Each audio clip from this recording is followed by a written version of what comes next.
본문을 묵상하면서 전에 한번 제가 여러분께 말씀을 드렸을 법한 제 이야기가 다시 생각이 났습니다. 그래서 한번 더 하는 것을 용서해 주시기를 바라겠습니다. 제가 고등학교 때 그때는 뭐 지금처럼 이렇게 휴대폰이 잘 발달된 것도 아니고 또 무슨 뭐 이메일 이런 게 있었던 것도 아니지 않습니까? 부모님들하고 뭐 이렇게 연락을 하려면 기껏 해봐야 편지로 이렇게 쓰는 방법밖에는 없었습니다.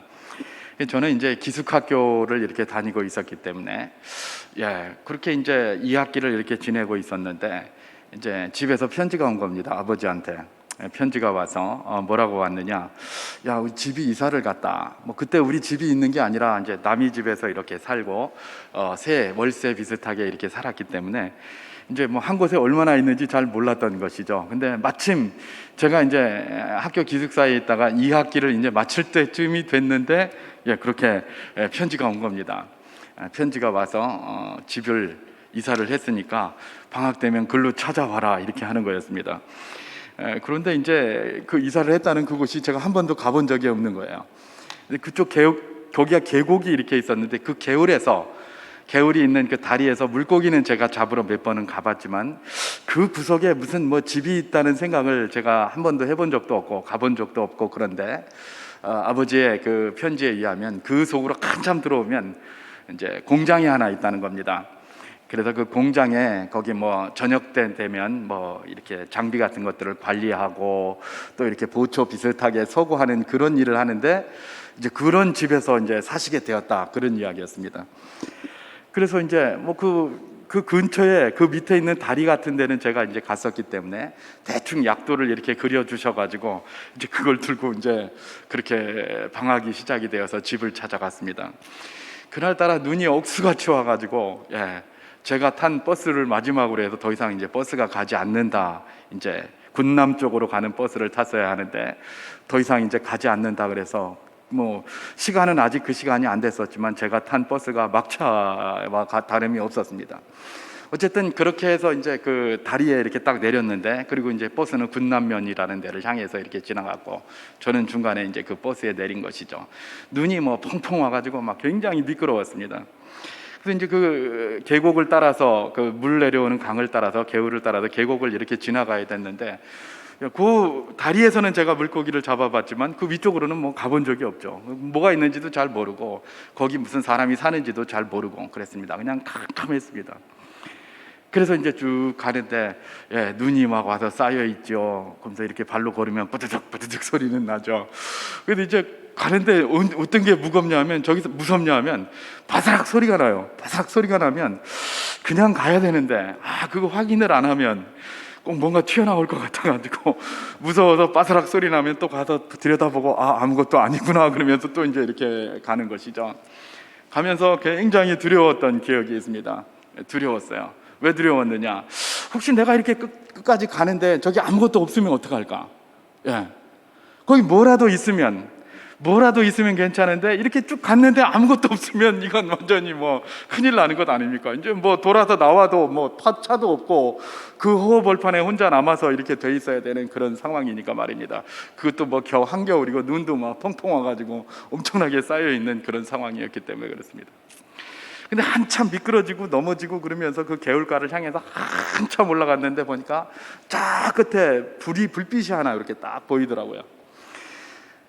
그렇게 두려움을 가득 차서 이렇게 왔는데 그 불빛을 보는 순간 모든 그런 두려움이 눈 녹듯이 싹 사라지는 겁니다. 변한 거는 하나도 없어요. 변한 거는 방금 전하고 제가 그 불빛을 보기 전하고 그 본 순간하고 변한 거는 하나도 없습니다. 그리고 저 불빛이 내가 찾는 그 집, 아버지가 계신 그 집인지 아닐 수도 있어요. 모르잖아요. 한 번도 안 가봤으니까, 그죠? 근데 그 불빛을 딱 보는 순간 일단 마음이 굉장히 평안이 몰려오고 굉장히 안도감이 몰려왔습니다. 왜 그럴까요? 이제 뭐 어쨌든 가다 보면 내가 도움을 받을 수 있겠구나라는 그런 생각이었던 것입니다. 여러분, 제가 그 두려움을 가졌을 뿐만 아니라 우리 모두에게 사실 이런 두려움들이 다 있습니다. 여러분, 우리도 요즘도 우리가 두려움 속에 많이 살잖아요. 특별히 이렇게 코로나19의 상황, 이런 상황이 우리에게 큰 두려움을 주고 있습니다. 근데 여러분, 두려움을 우리에게 주는 것들을 가만히 생각해 보면 많은 경우 이게 어떻게 될지 알지 못해서 두려움을 주는 경우가 많이 있어요. 예를 들면 그 불빛이라도 뭐라 하나 보여가지고 저기가 맞는 것 같다 라고 구체적으로 가게 되면 처음엔 좀 두렵다가도 좀 괜찮아져요. 저처럼, 그죠? 그런데 이게 도대체 얼마나 걸어가야 될지, 어디로 가야 될지, 내가 가는 길이 맞는지 안 맞는지, 이런 것들이 헷갈리면 굉장히 두려워지는 거예요. 지금도 마찬가지예요. 이런 코로나의 상황이고 도대체 언제까지 갈 건지, 지금 4단계를 하고 이렇게 있는데 이 4단계를 2주를 한다고 그랬는데 지금 4주째 하고 있는데 앞으로 2주를 더 하게 될지 4주를 더 하게 될지 10주를 더 하게 될지 어떻게 될지 알 수가 없는 거예요. 그래서 사람들이 그걸 굉장히 두려워하는 것이죠. 예. 여러분, 우리가 그 누구도 이 세상에 사는 사람이 두려움이 없이 사는 사람은 없을 것입니다. 그런데 그 두려움의 양상을 가만히 들여다보면 대부분의 두려움은 어떤 두려움입니까? 미래가 불확실하고 어떻게 해야 될지 잘 알지 못하고 결과를 잘 알지 못할 때 오는 두려움이 대부분입니다. 물론 그것 말고 다른 두려움도 있습니다. 어떤 겁니까? 미래에 대한, 또 앞에 있을 것에 대한 위험이 100% 확실하다고 느껴질 때 굉장히 큰 두려움으로 다가오게 되죠. 막연할 때도 두렵지만 이게 위험이 분명하다라고 생각될 때도 굉장히 큰 두려움이 다가오게 됩니다. 물론 다른 이유들도 많이 있습니다만 이 큰 2가지로 우리가 이야기를 해볼 수가 있는데요. 제가 경험한 것은 어쩌면 이게 될까, 이 길이 맞나라는 그런 불확실한 그런 앞에 있는 미래에 대한 그런 두려움이었다면, 오늘 우리가 읽은 이 본문에는 확실한 위험에 대한 두려움, 확실한 위험에 대한 두려움을 우리에게 보여주고 있습니다. 확실한 위험에 대한 두려움, 누가 보여주고 있습니까? 바로 야곱이라는 사람이 보여주고 있는 것이죠. 오늘 우리가 읽은 이 본문은 창세기 34장을 배경으로 이렇게 읽어야 원래 되는데 34장이 너무 길어서 제가 35장 앞부분만 이렇게 읽었습니다만은 34장이 그 배경에 있습니다. 여러분, 야곱이라는 사람이 어떻게 했습니까? 이렇게 쭉 에서를 만나 바단 아람에서 자기 가솔들을 이끌고 내려오다가 에서를 만나게 되었고, 에서를 만난 다음에 모든 일이 잘 해결되고 숫곳이라는 곳에 진을 그냥 치고 거기 살게 되었습니다. 이 숫곳이라는 곳은 뭐냐면 우리 있지 않습니까? 짐승의 우리 같은 거, 그 숫곳이라는 건 그 짐승의 우리들이 여러 개 있는 것을 숫곳이라고 합니다. 그래서 그 숫이라는 거기가 짐승의 우리간인데 이 야곱이 짐승의 우리간들을 거기다 많이 지어놓고 거기서 이렇게 살았던 것 같아요. 그래서 그걸 복수형을 해가지고 숫곳에서 우리간이 이렇게 가득한 곳, 바로 그런 곳인데 거기에 진을 치고 이제 이렇게 사는 겁니다. 살았는데 숫곳이라는 곳이 어디 있느냐? 야복강에서 이렇게 약간 내려오면 요단강이 이렇게 흐르고 있고 요단 동편에 여기 있는 곳이 바로 숫곳입니다. 거기가 좀 이렇게 짐승도 치기도 좋고 아마 그랬던 모양입니다. 그래서 거기서 이렇게 있는 것이죠. 그런데 야곱과 레아 사이에서 낳은 이 디나라는 딸이 있었습니다. 이 디나라는 딸이 거기서 이렇게 있다가 자꾸 이제 그 옆에 동네를 가고 싶은 겁니다. 특히 그 동네에는 바로 위에 올라가면 세겜이라는 데가 있습니다. 세겜은 굉장히 중심되는 그런 도시, 사마리아의 수도이기도 했어요. 나중에 중심이 되는 그런 도시가 거기 있는데 그 세겜이라는 거기가 자꾸 가고 싶은 겁니다. 그래서 그쪽으로 놀러를 이렇게 가게 된 것이죠. 놀러 갔다가 그야말로 그 지역의 추장, 히비 족속 가운데 하몰이라는 사람이 있었습니다. 그 하몰의 아들 세겜, 그 이름을 따서 세겜이라고 거기가 지어진 건데 하몰의 아들 세겜이라는 자를 만나게 되고 거기에서 이 디나가 어떻게 됩니까? 강간을 그렇게 당하게 되는 것이죠. 강간을 하고 나서 이 하몰의 아들 세겜이 어떻게 합니까? 그러고 나서도 이 디나가 너무 마음에 들고 자기 마음에 들어서 아버지를 막 조릅니다. 하몰을 졸라가지고 아버지, 저기 저 딸, 저 디나라는 저 여자를 내 아내로 데리고 오고 싶습니다. 아버지가 어떻게 좀 잘 좀 중재를 해주세요 라면서 막 들들 볶으니까 이 아버지 하몰이 할 수 없이 이 아들의 그 간청에 못 이겨서 야곱을 찾아오게 되죠. 찾아와가지고 사실 일이 여차여차 이렇게 됐는데 당신 딸을 우리 아들에게 보내라. 그러면 참 감사하겠다. 그리고 너희들이 원하는 모든 것들을 다 줄 테니까 그렇게 해라 라고 하면서 그 요구를 합니다. 야곱은 굉장히 기분이 나빴죠.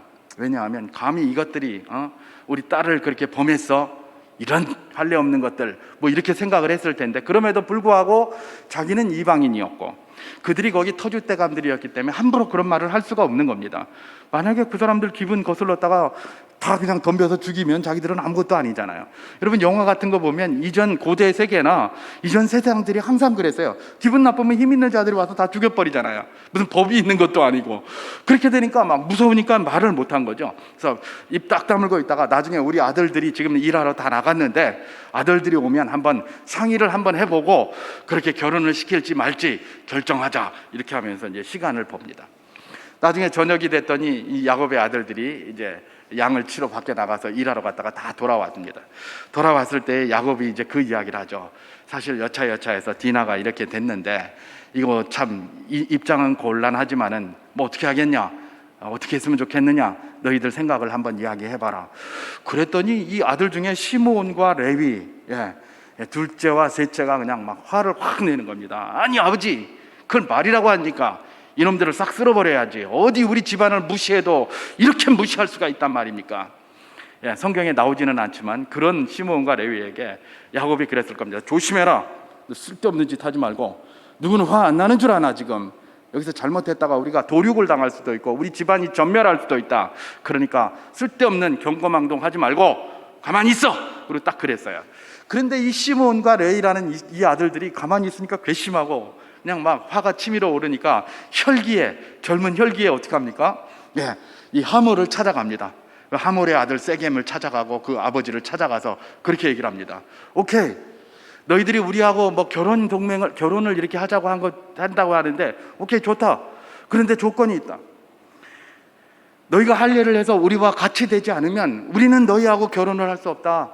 그러니 할례를 해라. 너희 남자들은 전부 할례를 한다면 우리 동생을 주겠다. 이제 이렇게 한 거예요. 그러니까 이 하몰과 세겜, 그 아들 세겜은 워낙 이제 디나를 이렇게 마음에 두고 있다 보니까 아이고 그건 뭐 어렵지도 않은데 그럼 뭐 하겠다 이렇게 한 거예요. 그래가지고 자기 성읍 사람들, 히위 족속들, 그 세겜의 성읍 사람들을 찾아다니면서 아버지와 아들이 우리가 할례하면 이 야곱의 딸 디나를 우리에게 준다고 하니까 그렇게 하자라고 하면서 설득을 다 했어요. 그리고 덜컥 할례를 다 한 겁니다. 할례를 다 했는데 이 할례를 한 3일쯤 지나서 굉장히 고통이 있을 때에 어떻게 합니까? 시므온과 레위가 그 약속을 어기고 자기 집에 있는 모든 그것들을, 병사들을 끌고 가가지고 이들을 다 죽여버렸죠. 다 죽였어요. 그러니까 뭐 그야말로 세겜 족속들은 막 거기서 전멸을 당한 겁니다. 이 소문이 이제 쫙 퍼진 것이죠. 그래서 거기 옆에 있는 다른 족속들인 가나안 족속과 그 다음에 브리스 족속과 이런 족속들이 다 그걸 듣게 된 겁니다. 야곱이 이 사실을 알고 굉장히 화를 내면서 자기 아들들을 불러다가 그러죠. 너희들이 아주 죽음의 냄새를 풍겼다. 왜 이런 짓을 했느냐라고 하는 겁니다. 지금 야곱이 이런 말을 하는 데는 굉장한 두려움이 있는 것이죠. 왜 두렵습니까? 왜? 이게 만약에 소문이 퍼져서 저 옆에 있는 같은 동맹들, 같은 이웃 그 족속들이 쳐들어오면 자기들은 이제 뭐 도무지 살 길이 없는 겁니다. 그러니까 지금 두려움이 엄청나게 큰 것이죠. 두려움이 이제 우리는 이제 다 죽었다라고 하는 위험 100%, 이제 죽음의 위험을 직면하게 될 100%, 그 가운데 두려움에 있는 사람이 누구다? 이 지금 야곱의 처지가 바로 그렇다는 것입니다. 일반적으로 저와 앞에서 집을 찾아가기 위해서 걸어갔던 그런 두려움들, 이게 그럴까 아닐까, 이 길이 맞나 안 맞나, 미래에 대한 두려움, 앞에 대한 두려움이 우리에게 두려움도 주지만, 미래에 대한 불확실성이 우리에게 두려움을 주지만, 또 때로는 미래에 대한 확실성 가운데 위험이 100% 감지가 될 때 두려움도 굉장히 큰 두려움이라는 것들을 알 수가 있습니다. 이 큰 두려움 속에서 이 야곱은 어떤 행동을 취했는가, 이런 것들이 사실은 오늘 이 저녁에 우리가 좀 배우고 함께 기도해야 될 그런 내용이 아니겠습니까? 뭐 우리가 잘 아는 겁니다만은, 이런 두려움이 딱 몰려올 때 야곱이 어떻게 했습니까? 하나님 앞에 기도합니다. 여러분, 우리도 두려움 속에 많이 삽니다. 오늘도 뭐 두려움 속에 우리가 늘 있고요. 두려움이 우리 가운데 많이 있습니다. 이럴 때 우리가 뭘 해야 됨을 이야기를 하고 있습니까? 야곱이 했던 것처럼 기도해야 됨을 이야기하고 있습니다. 야곱은 두려움의 앞에, 이런 위험 앞에 섰을 때에 다른 것 하기보다는 먼저 하나님 앞에 기도를 했습니다. 기도를 했어요. 무슨 기도를 했을까요? 바로 그런 기도를 했겠죠. 하나님, 이 일을 어찌 했으면 좋겠습니까? 하나님, 우리 딸 디나의 일로 이런저런 일들이 이렇게 생겼는데, 우리 아들 시므온과 레위가 가서 그 난리를 쳐가지고 이제 우리 다 죽게 되었습니다. 하나님, 주님의 도우심으로 내가 바다네람에서 2때를 이루어가지고 숫곳에 와가지고 에서의 위협으로부터 우리를 살려주시고 우리를 지켜주셔서 겨우 다 이 위기를 돌파한 줄 알았더니 이제 그냥 이 숫곳에서 저 히위 족속들과 저 브리스 족속들과 가나안 족속들과 그 다음에 이 헷 족속들이 연합해서 들어온 족속들에게 우리가 다 죽게 생겼습니다. 어떻게 했으면 좋겠습니까? 라고 그렇게 기도를 하고 있는 것입니다. 야곱은 다양한 선택으로 선택할 수 있었겠지만 먼저 뭘 선택했습니까? 그런 두려움 앞에서 하나님 앞에 기도하는 것들을 선택을 했어요. 하나님 앞에 기도를 했어요. 그랬더니 하나님께서 응답을 주시는 것이 바로 오늘 우리가 읽은 35장의 말씀입니다. 1절을 한번 제가 봉독해 보겠습니다. 야곱이 그렇게 기도를 하니까 하나님이 뭐라고 응답하냐. 35장 1절에 하나님이 야곱에게 이르시되 일어나 베델로 올라가서 거기 거주하며 내가 내 형 에서의 낯을 피하여 도망하던 때에 내게 나타났던 하나님께 거기서 제단을 쌓으라 하신지라. 그렇게 얘기를 합니다. 지금 그야말로 생명의 위험 속에서 100% 확실한 생명의 위험 속에서 야곱이 하나님 앞에 기도를 했는데 하나님께서 응답을 주시는데 뭐라고 응답을 주시냐고요? 이전에 네가 내 형 에서의 눈을 피해서 바단 아람으로 올라갈 때에 그때 네가 루스라는 이름의 베델, 네가 나중에 베델이라고 했는데 거기서 하나님 앞에 돌단을 쌓고 기도하지 않았느냐? 거기에 올라가서 어떻게 하라? 제단을 쌓으라 그러는 겁니다. 다시 말해서 베델까지 가가지고 거기서 베델을 가려면 한참 돌아가야 되는데 베델까지 가가지고 제단을 쌓으려면 그냥 숫곳에서 쌓아라 그렇게 이야기하시지 않고 네가 하나님을 처음 만났던 그곳에 가서 거기까지 올라가서 제단을 쌓으라 그렇게 답을 주시는 거예요. 여러분, 이게 하나님의 응답이었습니다. 여러분, 이런 응답을 받은 사람 야곱 어떻게 했을까? 뒤에 우리가 계속해서 살펴보겠습니다만은 하나님의 응답 방식이 늘 보면 이런 방식이에요. 하나님 어떻습니까? 우리가 어떤 문제, 어떤 두려움 앞에서 하나님의 은혜를 구하고 하나님의 도우심을 구하고 이 두려움을 해결할 수 있는 방법이 뭡니까? 이 문제를 해결할 수 있는 방법이 뭡니까? 라고 기도를 하면 하나님께서 응답을 주세요. 근데 응답을 주시는데 우리가 판단하고 우리가 생각해보면 이해 안 되는 그런 응답을 덜컥 주는 거예요. 여러분, 지금 야곱이 바라는 방법은 뭐였을까요? 하나님이 이 위기에 이걸 어떻게 돌파해내겠습니까? 어떻게 했으면 좋겠습니까? 라고 하면 야곱이 이해하기 제일 좋은 방법은 뭘까요? 야곱아, 걱정하지 마라. 너는 빨리 니네 짐승 여기 있는 거 다 끌고 가서 가나안 사람들 좀 가서 좀 설득을 해라. 침공하지 못하도록 설득을 해라. 가서 뇌물 좀 써라. 뭐 이렇게 하던가, 아니면 밤에 조용할 때에 살짝 도망가라. 뭐 이렇게 가르쳐 주던가 뭐 이래야 되는데 말입니다. 갑자기 뭐라고 얘기를 한다고요? 거기서도 아니고 베델까지 가서 거기서 예배를 드려라 이러는 겁니다. 아니 뭐 베델까지 갈 것 같았으면 하나님 앞에 기도할 것도 없죠. 그냥 슬쩍 가서 가면 되죠. 근데 지금 가다가 붙잡혀서 다 죽게 생겼으니까 무서워서 지금 하나님 앞에 기도를 하고 있는데 하나님은 뚝 한다는 소리가 너 내 앞에 제단 쌓아라, 예배 드려라 라고 하면서 다른 말이 아니라 베델로 가서 드리라는 거예요. 이게 네 거기서 하나님 처음 만나지 않았냐? 거기 가서 예배 드려라 이러고 앉았는 거예요. 어떻게 보면 그 당시에 야곱의 입장에서 말도 안 되는 이런 답변 말입니다. 그런 답변이었어요. 여러분, 우리가 이런 내용을 어디서도 또 발견합니까? 이제 그 여리고성에 대한 그 내용에서도 나오잖아요. 여호수아서에 딱 들어가 보면 여리고성이 저 앞에 있습니다. 여호수아가 여리고성을 들여다보면서 이거 어떻게 했으면 좋겠냐, 저걸 어떻게 돌파할까 고민하고 있을 때 하나님께서 뚝 와서 한다는 소리가 뭘 하라고 했다고요? 할례해라 이러는 겁니다. 아니 적진 앞에서 할례를 하라. 그리고 여리고성을 어떻게 무너뜨리냐 그렇게 했더니 한 바퀴씩 매일 돌다가 7째 날 와 하고 이렇게 해서 그렇게 하면 무너진다 뭐 이런 식으로 가르쳐 주는 거예요. 여러분, 하나님의 응답 방식은 항상 이래요. 가만히 보면 그래요. 여러분, 우리도 그러잖아요. 이런 경험 많이 합니다. 여러분, 우리가 두려움 가지고 하나님 앞에 기도합니다. 어떤 응답을 주시던가요? 대부분 우리의 마음에 드는 응답 잘 안 주세요. 그러니까 답답해요. 이게 맞나? 이거 하면 되나? 그래요.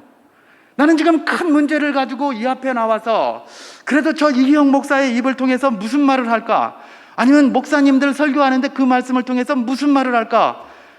때로는 새벽 기도에 나와가지고 그거 한번 들어보고 싶고 막 그래서 나오는데 늘 해봐야 회개하라고 그러고, 그죠? 왜 이렇게 인생 그렇게 사냐고 그러고, 무슨 사람한테 말 조심하라고 그러고, 서로 사랑하라고 그러고, 전도하라고 그러고, 이런 소리만 자꾸 하는 거죠. 자꾸 해요. 아니, 지금 나는 내가 두려움이 굉장히 많은데, 내 짐이 한 짐인데, 왜 맨날 설교자들은 저런 소리만 할까? 이거 우리 삶하고 저게 뭔 상관이고, 그들만의 리그 아니가? 나하고 아무 상관도 없는 저런 소리 백날 해대고 앉았네. 예, 안 그래도 세상에서 교회 막 욕하고 그러잖아요. 그런데 무슨 답을 얻으려고 한번 이렇게 찾아왔는데 목사들은 맨날 저런 소리만 하지. 그러면 세상에서 교회 욕하는 소리만 자꾸 크게 들려요. 그래서 믿음이 점점 떨어지는 것이죠. 근데 말입니다, 하나님은 이상하게 그런 이야기만 자꾸 하세요. 네. 여리고성 앞에서도 하나님이 하시는 거는 뭐예요? 여리고는 그렇게 무너뜨린다 하면서 요구한 게 할례하라고 요구를 했어요. 네. 아니, 전쟁할 사람한테 할례를 하라니, 그게 말이 되는 소리입니까? 말도 안 되는 이런 소리 하는 거예요. 지금 야곱에게도 지금 당장 옆에 있는 부족들, 이 족속들이 우리를 죽일 것 같아서 두려워서 숨도 못 쉬겠는데, 아니 베델로 올라가라니, 그냥 예배를 드리라고 하는 것도 지금 시원찮은데 베델까지 올라가가지고 거기서 예배를 드리라니, 이게 무슨 응답이고? 예. 여러분, 우리가 하나님 앞에 기도하면서 이렇게 응답으로 받았을 법한 여러 상황과 비교해 보면 크게 다르지 않습니다. 늘 이런 식입니다. 늘 이런 식. 하나님은 늘 이런 식으로 응답을 주세요. 내가 당장 가렵고 아픈 것은 여기인데 그건 하나도 안 긁어주고 저기 허벅다리 긁는 소리만 자꾸 해요. 딴 데 가서. 예.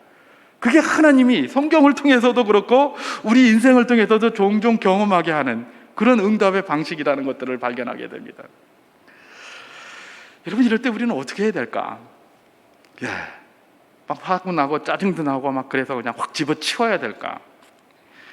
여러분, 야곱이 어떻게 했는지를 오늘 본문이 가르쳐주고 있는데요, 하나님이 이 야곱을 우리에게 보여주는 이유가 뭐겠습니까? 우리도 그렇게 하라 하는 것도 아니겠습니까? 그죠? 야곱을, 하나님이 이런 요구를 했더니 야곱이 어떻게 합니까? 2절입니다. 이걸 택하든 안 택하든 선택은 누구에게 달린 거예요? 야곱에게 달린 거예요. 근데 야곱이 어떤 길을 선택합니까? 2절을 봉독하겠습니다. 야곱이 이에 자기 집안 사람과 자기와 함께한 모든 자에게 이르되, 너희 중에 있는 이방 신상들을 버리고 자신을 정결하게 하고 너희들의 의복을 바꾸어 입으라. 그리고 3절에 이렇게 얘기를 합니다. 우리가 일어나 베델로 올라가자. 내 환난 날에 내게 응답하시며 내가 가는 길에서 나와 함께 하신 하나님이 내가 거기서 제단 쌓으라 하나님께 내가 거기서 제단을 쌓으려 하노라 하매, 4절, 그들이 자기 손에 있는 모든 이방 신상들과 자기 귀에 있는 귀고리들을 야곱에게 주는지라 야곱이 그것들을 세겜 근처 상수리 나무 아래에 묻고, 그렇게 얘기를 합니다. 예.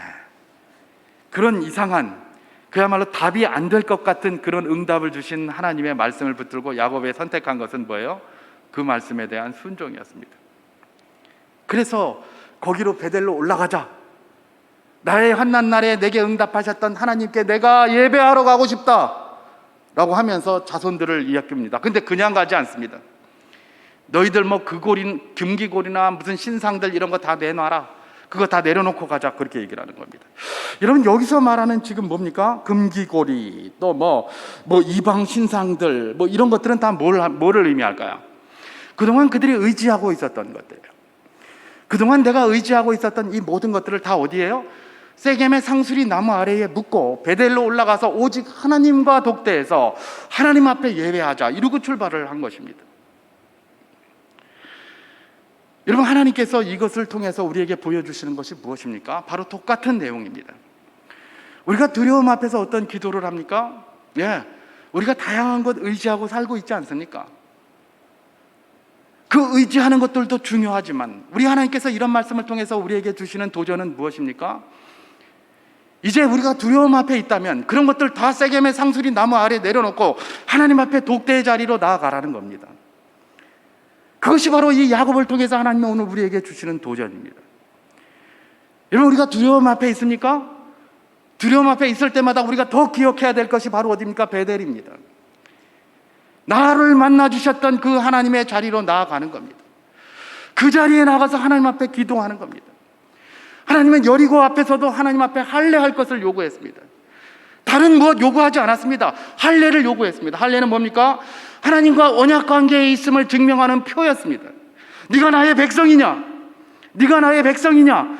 그걸 보여달라는 겁니다. 하나님께서. 우리가 위기의 순간 앞에서 이 야곱이 했던 방법이 무엇입니까? 하나님 앞에 예배하는 거였습니다. 하나님은 위기의 순간에서 뭘 보기를 원하시는 겁니까? 내가 당신의 백성입니다라고 예배하는 것들을 보기를 원하신다는 것입니다. 우리가 두려움 앞에 섰을 때 두려움을 주는 것들을 바라보면, 우리의 연약함을 또 바라보면 계속해서 두려움에 빠질 수밖에 없습니다. 하나님은 그럴 때 우리에게 요구를 하십니다. 네가 나의 백성이냐? 네가 나의 백성임을 보여보라. 그렇게 이야기를 하시는 것입니다. 그 보여는 방법이 무엇입니까? 베델로 예배의 자리에 나가라는 겁니다. 그게 바로 내가 하나님의 백성입니다, 하나님은 나의 하나님이십니다 라는 것들을 고백하는 겁니다. 기도의 자리에 나아가는 겁니다. 예배의 자리에 나아가는 겁니다. 우리가 이방신상도 의지할 수 있고 금귀고리도 의지할 수 있고 힘도 의지할 수 있고 다양한 것 의지할 수 있습니다. 그런데 그렇게 주님 앞에 나갈 때는 그 모든 의지할 것들을 다 세겜의 상수리 나무 아래에 묻고 오직 주님만 바라보고 주의 은혜를 구하며 나아가라는 것입니다. 그것이 문제 해결의 두려움 앞에서 우리가 취하는 최선의 방식이다 라고 이 야곱의 일을 통해서 하나님이 오늘 우리에게 도전을 하고 계시는 것입니다. 여러분, 놀라운 것은 야곱이 이렇게 결정을 하고 나아갈 때에 하나님께서 어떻게 하셨는가? 창세기 35장 5절에 이런 말씀이 있습니다. 그들이 떠났으나 하나님이 그 사면의 고울들로 크게 두려워하게 하셨으므로 야곱의 아들들을 추격하는 자가 없었더라. 아멘. 지금 이 야곱이 괴로워했던 건 뭐예요? 우리가 나가면 저 족속들이 추격해 와가지고 우리를 다 죽일 거를 지금 괴로워하고 있었어요. 근데 하나님이 이미 작업을 해 놓으신 거죠. 오늘 그들에게 굉장한 공포심을 불어넣어가지고 추격하는 자가 없게 만들었어요. 어쩌면 이들에게는 이런 생각이 있었을지 몰라요. 야, 그 야곱이라는 고기가 세겜 이걸 완전히 다 도륙시켰다더라. 그 세겜 걔네들 굉장히 큰 힘센 애들 아이가 어떻게 그걸 다 죽였노? 얼마나 힘이 세면, 얼마나 능력이 있으면 저것들을 저렇게 피 한 방울 안 흘리고 다 죽였노? 이것 때문에 벌벌 떨고 있었을지 모릅니다. 사실은 할례시켜놓고 죽였기 때문에 그렇게 할 수 있었는데, 오히려 그것을 소문으로 들은 이 다른 족속들은, 그야말로 가나안 족속과 브리스 족속들은 그것 때문에 벌벌 떨었을 수도 있습니다. 그래서 머리 푹 숙이고 있었던 것이죠. 여러분, 똑같은 내용이 어디에서 나옵니까? 여리고성 앞에도 나오잖아요. 여리고성 앞에서 여리고 사람들이 어떻게 했습니까? 아니, 저 이스라엘 백성들이 뭘 하고 있는지 내다만 봤었어도 싸움은 이깁니다. 그렇잖아요. 그들 할례도 했죠. 전쟁하러 온다는 게 기껏 해봐야 여리고성 한 바퀴씩 도는 거, 이런 거밖에 더 있습니까? 그런데 이 라합의 말, 여리고의 기생이었던 라합의 말이 뭡니까? 너희가 바산왕 옥과 그런 사람들을 파죽지세와 같이 죽이고 온 것 때문에 여리고 사람들이 벌벌 떠느라고 밖을 내다보질 못했다, 그렇게 얘기를 했잖아요. 너희의 하나님은 삼천하지의 하나님이다, 여리고 사람들의 마음이 녹았다 라고 그렇게 이야기를 하고 있습니다. 여러분, 하나님이 하시는 방법은 똑같아요. 이 베델에서의 방법, 이 집 숫곳에서의 방법이나 그 후에 시간이 400여 년이 지난 후에 누구의 방식이나 가나안에 들어갈 때의 여리고성에서의 방식이나 똑같은 방식이에요. 다른 방식이 아니에요. 그렇다면 여전히 오늘 우리에게도 똑같은 방식으로 하나님은 승리를 주시겠다는 것 아니겠습니까? 바로 그것입니다. 하나님께서는 두려움 앞에서 우리가 취해야 될, 하나님의 백성들이 취해야 할 방법으로 가장 핵심적인 것을 이야기해 주셨습니다. 그것은 뭡니까? 우리가 의지하던 모든 것들 다 상수리 나무 아래 내려놓고 주님 앞에 와서 기도하고 주님 앞에 와서 예배하고 주님의 말씀 약속을 붙들어라, 그런 이야기입니다. 그러면 하나님께서 모든 것들을 해결해 주시겠다라는 것이 이런 말씀을 통해서 이 저녁에 우리에게 주시는 약속입니다. 저를 비롯하여 이 자리에 모든 분들이 다 두려움 가운데 있습니다. 그것이 어떤 모양으로든 다 두려움 앞에 우리가 여전히 서 있습니다. 여러분, 두려울 때마다 그 두려움에서 우리가 이길 수 있는 방법이 뭐라고요? 하나님 앞에 나아가는 겁니다. 하나님의 백성의 자리로 나아가는 겁니다. 하나님의 자녀의 자리로 나아가는 것입니다. 이 저녁이 바로 우리 하나님 앞에 자녀의 자리로 나가는 복된 시간이 될 수 있기를 주님의 이름으로 축원합니다.